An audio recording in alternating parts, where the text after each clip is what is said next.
अगर वोट है तो मोदी के नाम पर वोट है, वोट है तो हिंदू होने के नाम पर वोट है। पोलराइजेशन, मोदी, हिंदी भाषी, एससी, ये फैक्टर है। शुभेंदु चले गए कि प्रशांत किशोर चले आए, उसका कोई वो मुद्दा नहीं है, वो मुद्दा है ही नहीं। मोदी यहाँ पॉपुलर है, हिंदी भाषियों की 1 करोड़ से ज्यादा वोट है, दलित यहाँ पर 27% है, और वो पूरी तरह से बीजेपी के साथ खड़ा है। प्लस पोलराइजेशन तो है ही है।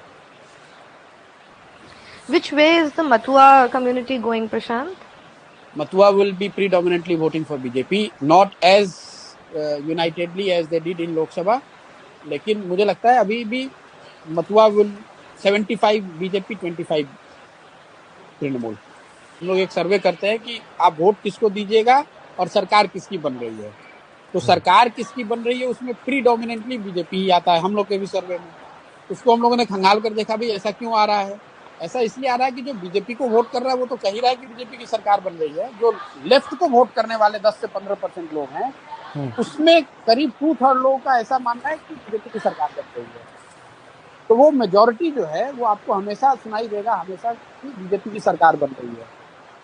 लेफ्ट का जो आदमी है वो सोचता है कि भैया कुछ भी हो, बीजेपी आ जाएगी तो हमारी दुकान खुल जाएगी, कम से कम अभी ममता को तो हारना चाहिए। एक जो उसका सब्सटेंशियल तो परसेप्शन की बात हो गई, जो सब्सटेंशियल इशू ग्राउंड पे है, जो लोग हम लोग समझते हैं बाहर जो बंगाल में नहीं पहले आए थे कि भाई बीजेपी का नीचे ग्राउंड पे वर्कर नहीं है, ऐसी बात नहीं है। ग्राउंड पर बीजेपी के बहुत वर्कर हैं और वो सारे वर्कर लेफ्ट से इंपोर्टेड हो सकते हैं, लेकिन वो डेडिकेटेडली आज बीजेपी के लिए काम कर रहे हैं। तो कोई ऐसा एरिया नहीं है बंगाल का, 1-2 जिला अगर छोड़ दें आप, जहाँ पर कि बहुत मजबूत काडर बीजेपी का नहीं है। Prashant, then who's voting for Trinamool? Because you're saying the Mathuas are voting for the BJP, the Dalits are voting for the BJP, OBCs are voting.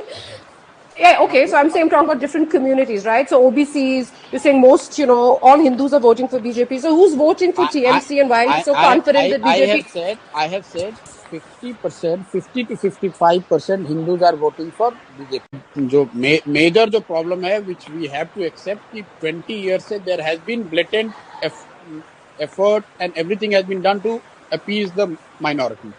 अब आप बंगाल को उठाकर देख लीजिए, पॉलिटिक्स का यहाँ एक लाइन का सिंपल फलसफा ये रहा है कि जिसको मुसलमान वोट करेगा वो सरकार बनाएगा। तो पूरी जो पॉलिटिकल इकोसिस्टम रही है, वो चाहे कांग्रेस की रही हो, लेफ्ट की रही हो, दीदी की रही है, वो सब मुस्लिम वोट को लेने के लिए उस तरह से सोच उनकी रही है।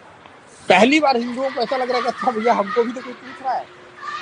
ऐसा नहीं है कि एकदम से सोसाइटी ही गलत है, कहीं ना कहीं there is some element which BJP is exploiting, and that element is coming from the blatant misuse of minority politics by some of these parties. तो आप उससे हम और आप इनकार नहीं कर सकते हैं। Prashant, sorry to interrupt you. May I please request everyone who's not speaking to switch off their mics and you can put your... Because people take money from both sides and then vote whoever they want to vote.